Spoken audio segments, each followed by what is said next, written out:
Once upon a time, in the sleepy, colourful town of Malgudi, there lived an elderly man named Mr. Venkataram Iyer, or as everyone called him, the vendor of sweets. He ran a small but famous sweet shop, where the air was always filled with the delightful aroma of freshly made treats like laddus, jangris and halwas. People from all over town would come to his shop, not just for the sweets, but for the warmth and wisdom that Mr. Iyer shared with them.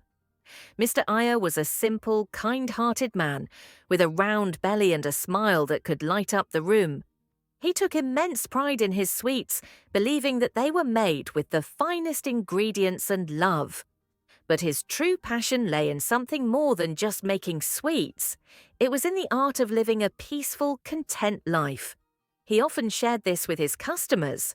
Food for the body is important, he would say, but food for the soul, that's what keeps us going.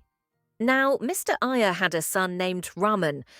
Raman was quite different from his father, ambitious, modern, and full of ideas that sometimes clashed with the old traditions.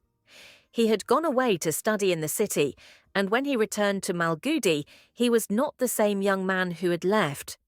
He had become quite serious about his future, dreaming of big business ventures and modernization, and he was less interested in sweets than in how things could be improved. One day, Raman sat down with his father and said, "Father, we must change things. The world is moving forward, and you're still stuck in this little shop, selling sweets that belong in the past. Why don't we turn the shop into something more modern? We could expand, have more branches, use machines to make the sweets faster, and advertise them in the city." Mr. Iyer smiled gently, his wise old eyes twinkling. "But my sweets are made with the old ways, Raman. They have the essence of love, of tradition. You can't put that in a machine." But Raman was determined. He wanted to bring the family business into the modern world, no matter what. He brought in his own ideas, new machines for the kitchen, a more modern shop front, and even advertisements in newspapers. His vision was big, but there was one problem. The heart of the business was slowly fading away. The shop lost some of its charm, and soon the old loyal customers began to complain. The sweets were not the same. The taste lacked the magic that had once made them so special. The community felt that something was missing, but Raman couldn't see it. He was too focused on expanding the business and proving that he could make it a success. Mr. Iyer watched all of this with a heavy heart. He didn't want to stand in his son's way, but he couldn't help but miss the simplicity of his old ways. Over time, it became clear that Raman's ideas weren't working as well as he had hoped. The machines were too impersonal, the sweets too standardized. People began to drift away, and the sweet shop, once a lively place full of chatter and warmth, started to feel empty. One day, after a long silence, Raman and his father sat down together again.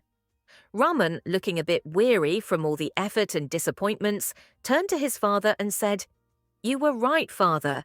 I tried to change things, but in doing so, I lost what made this place special. I lost your sweets, the ones made with love." Mr. Iyer smiled kindly, as he always did. "It's not too late, Raman. We can bring back the old ways, but we must do it with care, with understanding, and with love. The world may change, but some things, like sweetness and kindness, will never go out of style." And so, Raman learned a valuable lesson. Progress is important, but it should never come at the cost of the heart and soul of what makes us who we are. He worked with his father to return the shop to its old ways, mixing tradition with just enough of the modern to keep it alive. The sweet shop once again became a place of joy, where not only sweets but also wisdom and warmth were served in equal measure. And that, my friend, is the story of the vendor of sweets. Where the sweets were sweet, the wisdom even sweeter, and the bond between father and son the sweetest of all. I hope you enjoyed this friendly retelling of the vendor of sweets. It's a beautiful story about tradition, family, and the timeless lessons that each generation has to learn.